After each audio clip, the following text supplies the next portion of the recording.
Assalamualaikum warahmatullahi wabarakatuh.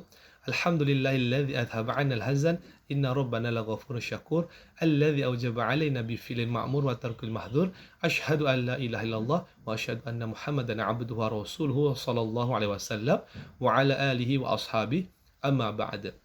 Kami daripada kumpul 4 yang terdiri daripada ketua iaitu Muhammad Luqman bin Muhammad Khairi, nombor metrik A185733, Muhammad Safarizan bin Salim A189672, Nasir Ulwan bin Mustafa A185853 dan saya sendiri Saiful Hakim bin Ahmad Arifin A189681 dari Fakulti Pengajian Islam Universiti Kebangsaan Malaysia, bidang fiqh, muamalat dan jinayah, pensyarah Dr. Zamzuri bin Zakaria. Kami ingin membentangkan mengenai maqasid syariah dalam undang-undang jenayah Islam.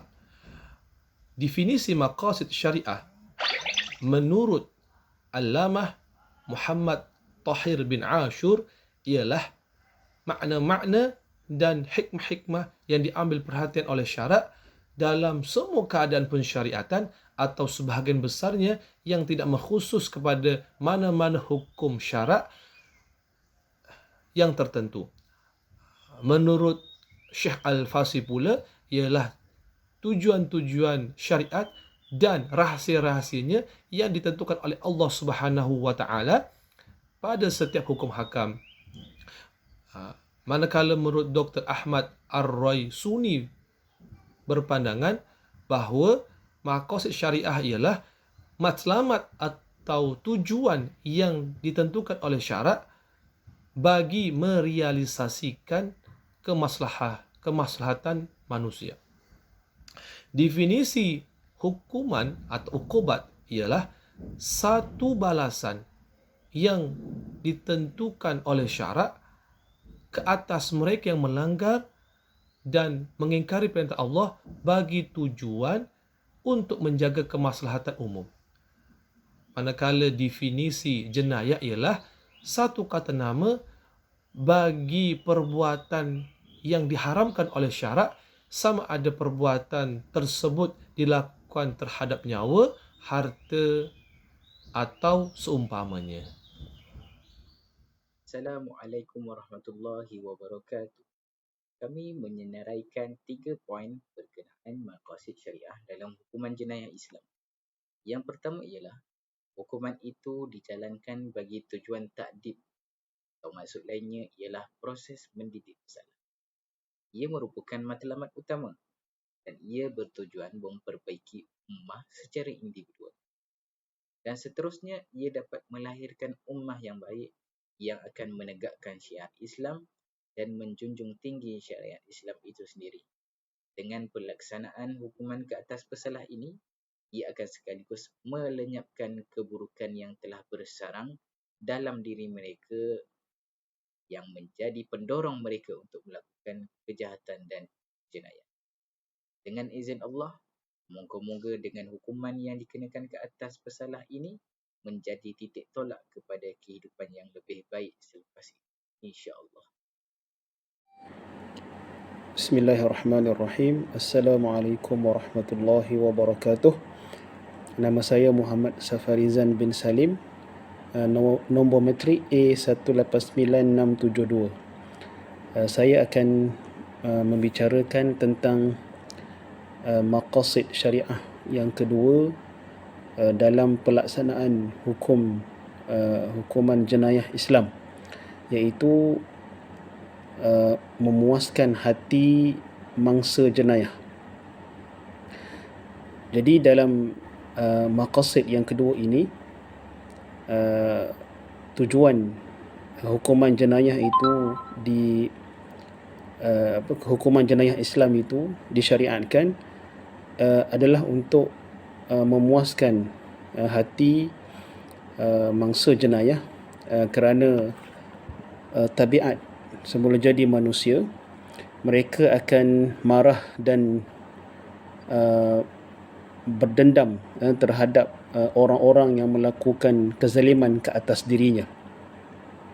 Dan kemarahan ini akan membawa kepada dendam, dan dendam dan menggunakan dendam untuk membalas dan mencari keadilan ialah sesuatu perkara yang tidak mungkin berlaku keadilan padanya, kerana dendam ini dikuasai oleh kemarahan ataupun berpunca daripada kemarahan yang menguasai jiwa. Maka tidak akan sekali-kali adanya keadilan jika balasan untuk pesalah ataupun penjenayah itu melalui dendam. Dan juga orang yang menjadi mangsa jenayah ini dan juga pengikut-pengikutnya ataupun ahli keluarganya, mereka tidak akan sekali-kali melepaskan peluang untuk membalas dendam terhadap jenayah kezaliman yang dilakukan terhadapnya, dan apabila mereka mendapat peluang saja, mereka akan terus sahaja membalas dendam terhadap jenayah yang dilakukan ke atas mereka. Jadi dengan itu, jika perkara ini dibiarkan, maka dendam dan jenayah ini tidak akan berakhir, akan berterusan, dan ia akan mengganggu sistem kehidupan ummah. Maka dengan itu Islam mensyariatkan hukuman jenayah Islam. Ada jenayah tertentu yang mana disyariatkan padanya hukuman, ya, seperti hudud, qisas. Maka pensyariatan ini antara maqasidnya adalah untuk memuaskan hati mangsa jenayah. Dengan itu mereka akan tunduk dan redha dan bersetuju dengan syariat yang telah ditetapkan oleh Allah Subhanahu wa taala, dan ini akan menjadikan kehidupan umat ini tenang, tanpa ada dendam, tanpa ada permusuhan, kerana masing-masing menerima apa yang telah disyariatkan oleh Allah Subhanahu wa taala. Sekian, Assalamualaikum warahmatullahi wabarakatuh. Bismillahirrahmanirrahim. Assalamualaikum warahmatullahi wabarakatuh. Saya Muhammad Luqman bin Muhammad Khairi. Baik, seterusnya maqasid syariah yang ketiga dalam undang-undang jenayah Islam ialah amaran dan pencegahan kepada orang lain. Subhanallah, inilah hebatnya undang-undang Allah Subhanahu wa taala.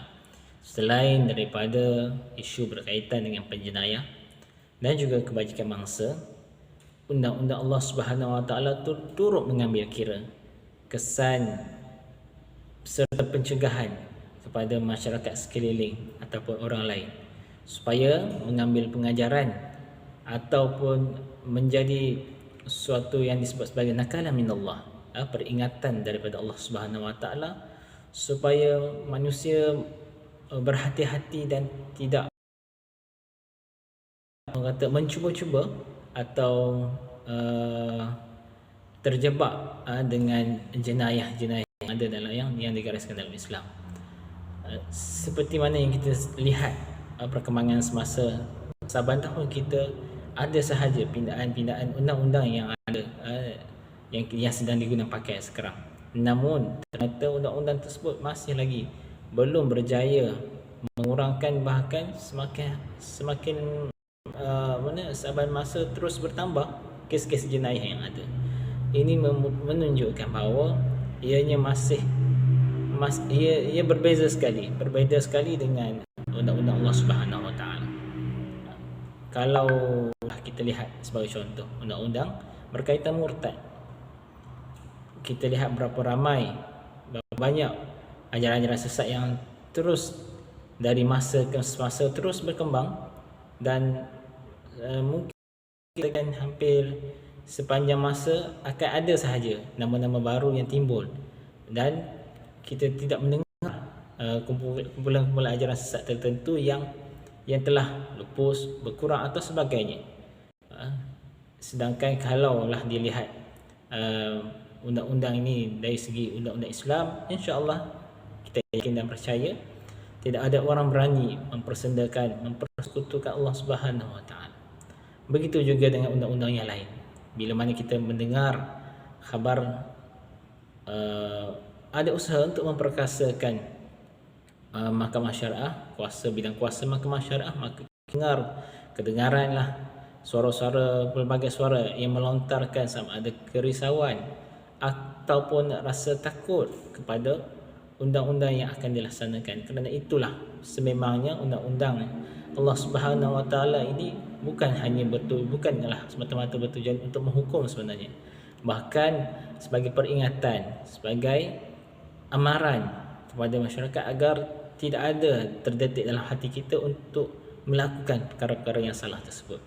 Jadi sebagai orang yang tidak melakukan jenayah, tidak terlibat ataupun bersubhat dengan penjenayah, sudah tentulah kita tidak perlu rasa gusar, risau sama sekali. Bahkan kita akan rasa selamat kerana masyarakat sekeliling kita telah sedar, telah maklum akan peringatan-peringatan ini dan tidak akan terlibat dengan jenayah-jenayah tersebut. Baik, itu sahaja daripada kami. Sekian, wabillahi taufiq wal hidayah. Wassalamualaikum warahmatullahi wabarakatuh.